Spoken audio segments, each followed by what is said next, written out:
It makes me sick that these brands will get away with this. That is an awful exchange, and you are working for free.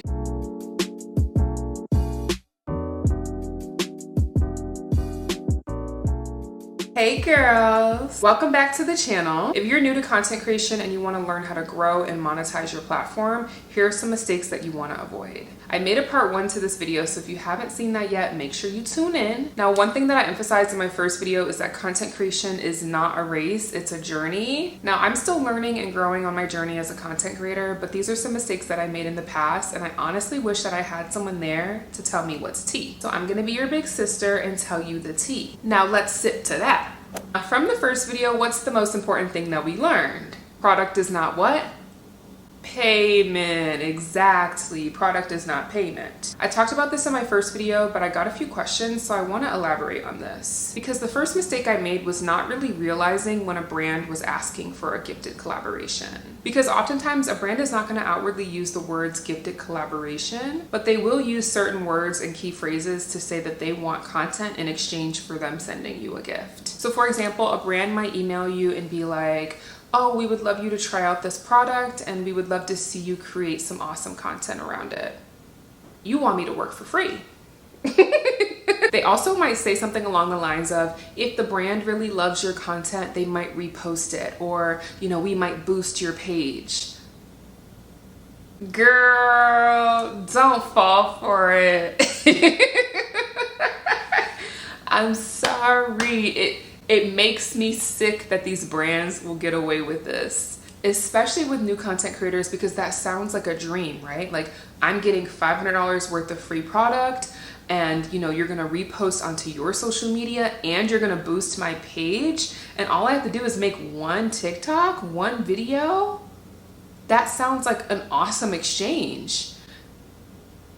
No, it's not an awesome exchange. That is an awful exchange, and you are working for free, because at the end of the day, these brands know that you are creating valuable, engaging content, right?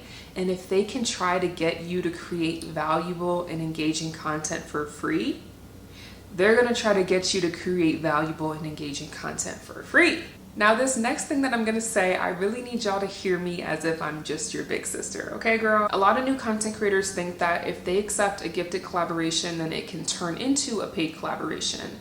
And that's not always the case. If I'm a brand and I come to you for a gifted collaboration and you accept it and you make a video and the video does amazing, and then a month later I come back to you and I say, hey, here's this gift, I want you to create more content, that video did so well, and this time you say, oh no, like, I charged this much for this video. As a brand, I may take a step back because we've already established a relationship that you work for free. I don't want this to come off the wrong way, but one thing that I had to learn as a content creator is to respect my work. Respect my work and my craft and my time and my energy, to know that it is worth more than just this free product that they're giving me. Sister, come here. Know your worth. Your content, your time, your equipment, your energy are all valuable. And the last thing I'll say about this is that gifted collaborations are often not a good financial decision. Because if a brand sends you $500 worth of product and you create a video for them, best believe at the end of the year, they're gonna send you a 1099. And when they send you that 1099, you have to claim that value of the gift on your taxes, and you owe the IRS whatever taxes you do on that gift. If you're doing 10, 20, 30, 40 gifted collabs, you might end up owing the IRS more money than you think. Now, if you're starting content creation because you think it's gonna make you a lot of money and you're gonna get a lot of gifts and it's gonna all happen very quickly, this might not be for you, girl. But if you're creating content because you genuinely love to do it, just keep in mind that your first paid collaboration may not happen for the first couple months. You might not even get a paid collab within the first year. Working with brands and landing paid deals is very similar to like ordering food at a restaurant. You know it's on its way, it just might take a while to cook. So while you're waiting for your first paid collaboration, just continue working on your craft, learn new styles of editing, learn new styles of filming, and just continue creating because you genuinely love it and not because you want to check. Girl, I could really make a whole video about this. Let me get to my other notes, honey. Now, one question I get a lot is, well, if I don't accept gifted collaborations, then how do I build a relationship with the brand? And there's a couple ways that you can do this. Number one, in every single video that you are making where you're using different products, tag the brands. If you're doing a makeup video, a skincare video, a fashion video, whatever kind of video, and you are using different products, tag every single brand. The second way that you can really catch the attention of a brand is actually by engaging with sponsored content. I know y'all be seeing those ads and y'all just be scrolling, but if an ad comes across your For You page and you really like that brand, engage with the content. Brands are always monitoring their ads, so best believe somebody is looking out in that comment section to see what the comments are. And if you're in the comments and you're excited and enthusiastic about the product, they might click on your page and they might say, oh, this girl makes really cool content. And then guess who's going to be reaching out to you?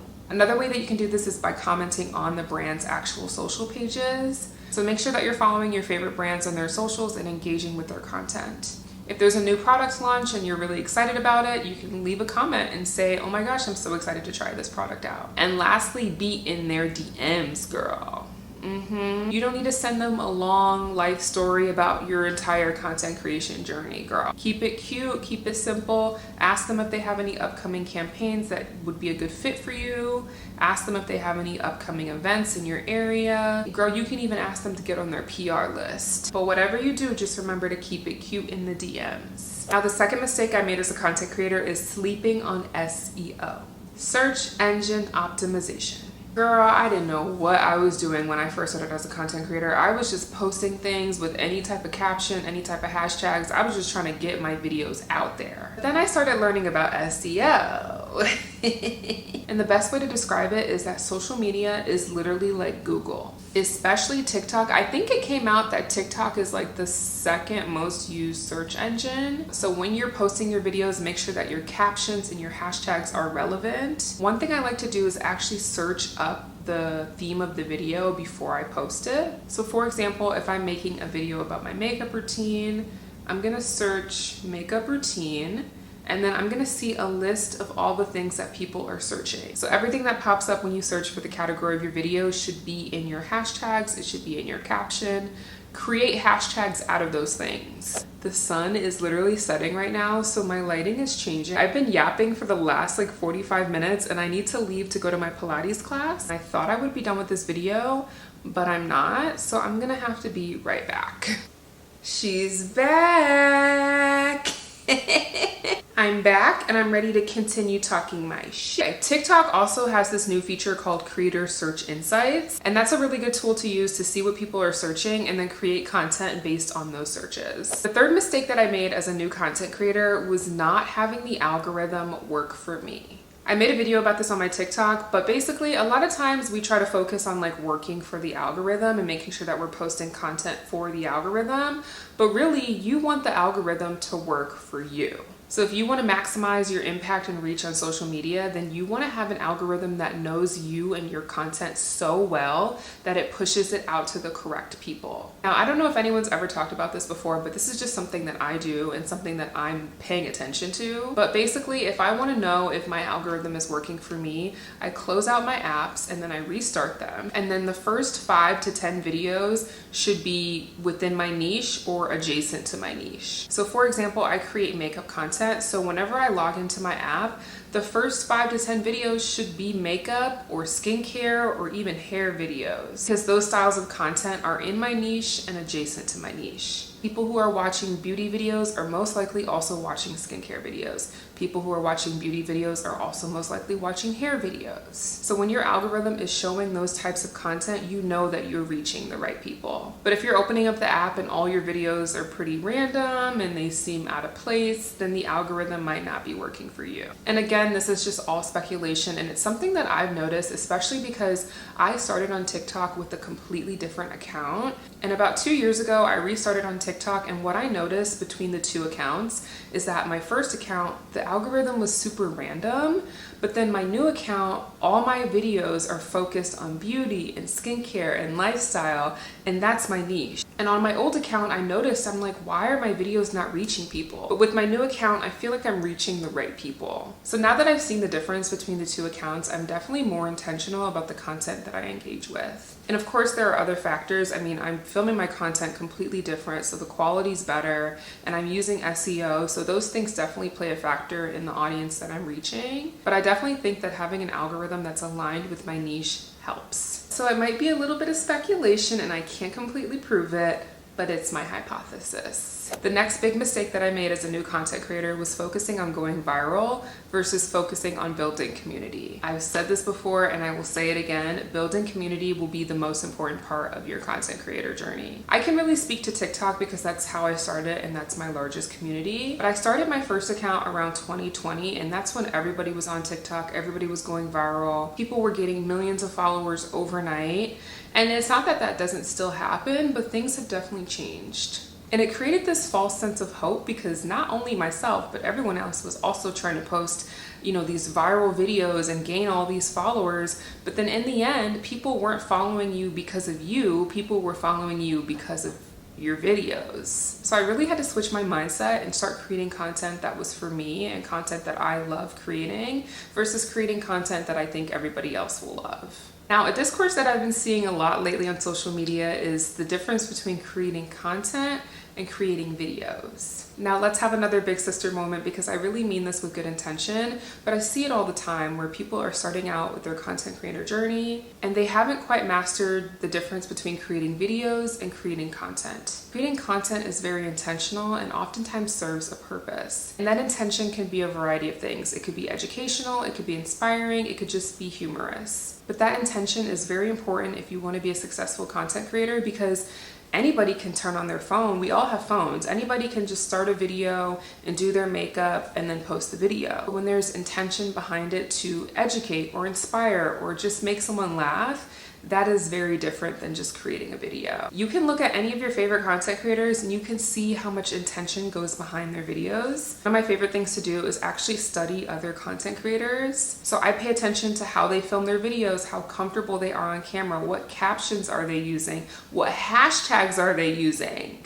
And all of that information is free. You don't have to pay to go to your favorite TikToker's page. And there's so much valuable information that you can learn just from studying another creator's page. So I have some homework for you. I want you to find 3 different content creators within 3 different niches, and I want you to study their pages. Watch the first 10 to 15 videos and think about what is their intention for creating this video. Pay attention to the first 2 to 3 words of the caption, and I bet you they will be related to the video. Next, look at the hashtags. What are the hashtags? Are they related to the video?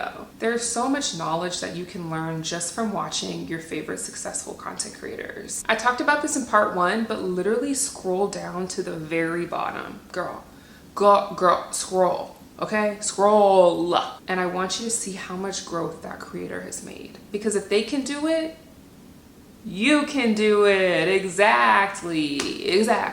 My battery is about to die, so I have to end this video, but I definitely have a couple more things on this list that I didn't get to. If you want to see a part 3 or even just more content creator tips and advice, let me know in the comments. Love you, girls. I will see you in my next video. Now go do that homework.